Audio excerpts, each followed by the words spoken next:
在我这个经验当中，有很多画廊主，他的确是对艺术是有了解，但是有的时候，当我们看到他的这种挑画选择的时候，有时候也会让我不禁皱眉头一下，我觉得，哎呦，挑的实在是还是差了那么一点意思。各位，告诉你们好消息，在今年9月3号跟9月7号的下午，我们在松江南京 Wine O'Clock 会举办我们今年藏家课的试听课。今年因为尔画廊的关系，所以我们试听课是免费。但是在这之前，最重要就是记得要报名，因为人数有限。报名链接我把它放在我们下方的资讯栏，所以各位要来要快。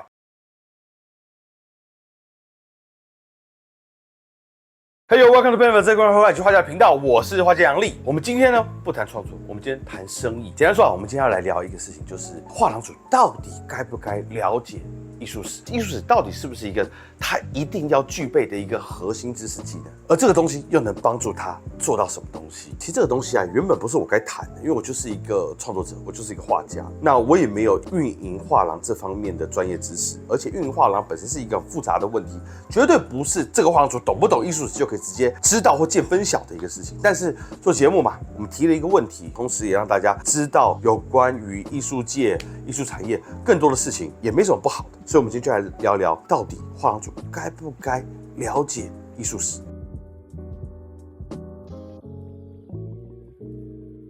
这个题目其实可以拆分为2个。画廊主跟艺术史。那艺术史有看过我们上一期创作者该不该学艺术史那一期，想必大家对于艺术史就有一个比较全面的了解。但我们今天要来着重讲一下画廊主。为什么我们今天要着重讲画廊主呢？就是因为其实在整个产业当中，不只有画廊主会经手生意，这里面还有很多不同的人会接触到这样一块。这里面有什么样的角色呢？第一个就是画廊主，最有名大家都知道的 The Gallerist。第二个是什么？是 Art Dealer。我们称之为艺术品经销商。这边注意很多人会把掮客称为 dealer， 但其实掮客在英文上不是 dealer。然后再第3个是掮客，就是 art broker。我们有这3个身份。说实在的，只要有利益的事情，人都会去做。所以在台湾我们也很难说，就是画廊主就不做艺术品经销商，艺术品经销商他就不能做掮客。其实这个角色之间是没有这个壁垒跟鸿沟的。那我今天就把这3个角色真正在做的事情讲给大家听。顾名思义其实画廊主就是开画廊的。你会觉得说，那是不是他跟别人差别就只有空间？不只是，画廊主可以说是这3者当中价值的源头。他们有一个空间，但他们做更多的事情是，他们去发掘新的艺术明星，发掘明日之星。他们同时做策展，做策展以外呢，他还推广这些创作者，把它推广到更多人知道的地方。在这个角度上来讲他们做的生意周期非常的长，并且回报不那么确定。即使这样，他们还做，所以其实很多人会觉得做画廊很像慈善事业。那Art Dealer 他们的核心是在做什么呢？其实 Art Dealer 就是我们讲的艺术品经销商。他们做什么？就是低买高卖。在这个艺术家还年轻、价格还低的时候卖进，经过一段时间把这个东西再卖出去。其实本质上就好像是股民炒股啦，所以他们其实是一种投资客。我们在画廊遇到的很多藏家，其实他们本质上是在做这个 Art Dealer 这样的工作，买进，然后到了高价就把它丢出去。第3个是掮客。掮客这个东西呢，他们就是一种副业，他们要知道哪里有这个货，跟哪里需要这个货，把有这个货的人卖到需要这个货的人手上。他做的就是中间这个连结工作，然后借此抽取佣金。OK， 这是3个身份。其实3个身份就是3种职业，3种不同的盈利方式啦。而且这3种身份平时的时候是会混淆的。但是我必须要说，在我们现在所处的艺术世界当中，这3个身份是有鄙视链的高低的。做个最直观的观察，你看我们很多现在的这个学校，他在做评图的时候，他都会请画廊主来。可是为什么你不会听到说，各位同学，这位是某某某 dealer， 各位同学，这个是某某某 broker， 这是一个掮客，他们来评图？因为其实其他2者没有享有画廊主这样子的文化身份。正如同我刚刚讲的，画廊主他是一个长期经营、长期主义式的经营，他是一个把推广艺术、推广创作者作为天职的这样的一个角色。所以本质上来讲，他是很高尚的。甚至这个生意本身都是带有扶持，而且利益本身不是这么的可视、可预见的。他们在做的是这样的一个很崇高的事业，所以其实在整个鄙视链当中，他们是享有最高的地位，也是最拿得出手的身份。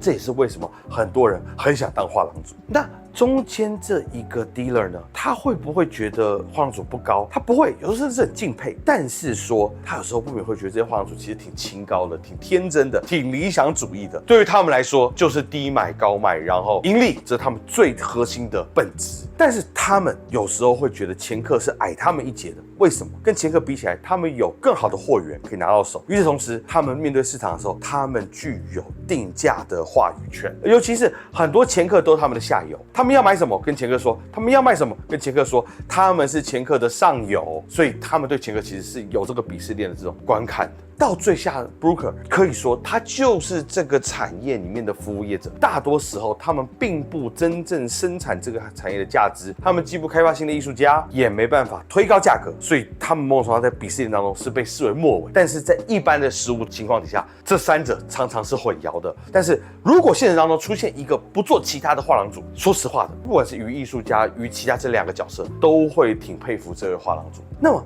因为我们今天主题不在聊画廊主需不需要艺术史吗？直截了当的说啊，其实我这样讲完啊，画廊主一个是需要长期的这个推广，然后需要有很多这种识人识货的这种能力。可以说艺术史作为一个历史学，就是一个基本的入门专啦，你是一定要知道的。那 dealer 他是不是一定要知道艺术史呢？其实就没那么一定了，因为其实这个有时候是关乎到他这个所谓敏锐的嗅觉，对于这个价格的预判，对于这个世道的这种了解。其实诚如同我们上一期讲的，去了解宏观经济学也没有让你成为一个职业的炒股手嘛，他也没有让你赚钱嘛，所以对于第一来说，他未必一定要知道这个。但是啦，鉴于我们讲的实务面上，很多时候这些 dealer 他在外面的身份是藏家，知道艺术史的确可以让身为买方的你更知道自己买到了什么，对于你对买卖的了解是有加分的。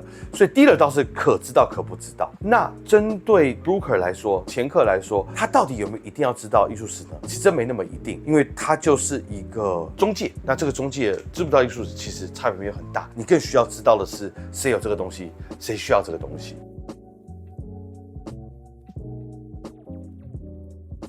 讲完这三个之后呢，其实这个并没有解决一个核心的问题，就是知道艺术史究竟能帮你做到什么。其实我不讳言的说啦，在我这个经验当中，有很多画廊主，他的确是对艺术是有了解，但是有的时候，当我们看到他的这种挑画选择的时候，有时候也会让我不禁皱眉头一下，我觉得，哎呦，挑的实在是还是差了那么一点意思。有鉴于我把这个东西公布的话，我觉得讲国外大画廊毕竟是大画廊，讲的只是让人感觉到我人微言轻、酸言酸语。那国内呢，那我们更不用讲，因为这个牵涉到很多具体的人事物。但我只是说，其实就我在实务面上的观察来说，知道艺术史并没有办法让一个画廊主就更好的去理解作品。其实就跟我们上一期的结论是一样的。艺术史是什么？艺术史始终是一门历史。当我们谈到它是一门史学的时候，它就很有可能是一个借由胜利者所书写的东西。那你说胜利者书写，至少让我们看到胜利者嘛？但是还有另外一个问题是，这个东西啊，其实史家之言更像是一个事后诸葛亮、后见之明。而画廊主真正很多时候他面临的那个情况，正如创作者一样，他面临那个东西是未知的。这种后见之明的总结，其实很难给予画廊主在面临未知选项当中的一些本质性的原则跟方法。这是我觉得为什么即使你了解了，但未必能挑出好画的原因。还有一个原因是，艺术史它没有办法让你了解创作是什么，创作者在想什么。实话怎讲？很简单，我们刚刚讲的艺术史是所谓以历史主义为一个核心概念去书写下的一个产物，但与此同时，我们还必须要思考艺术史所书写的对象，他所关心的从来不是创作者如何去创作，而是在关心那个时代人们借由艺术所反映出来的总体的人类这个世间的精神样貌。他书写的对象是这样的一个东西。可是呢，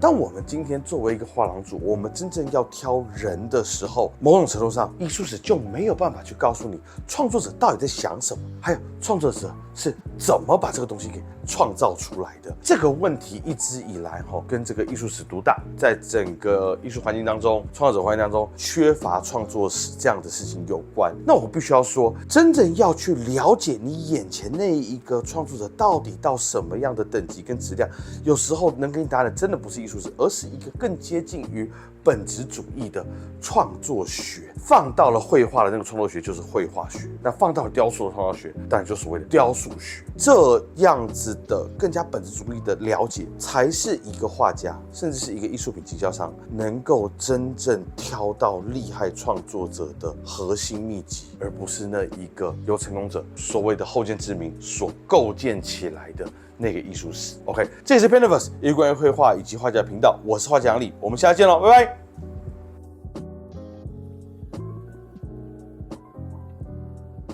各位，告诉你们好消息，在今年9月3号跟9月7号的下午，我们在松江南京 Wine O'Clock 会举办我们今年藏家课的试听课。今年因为耳画廊的关系，所以我们的试听课是免费。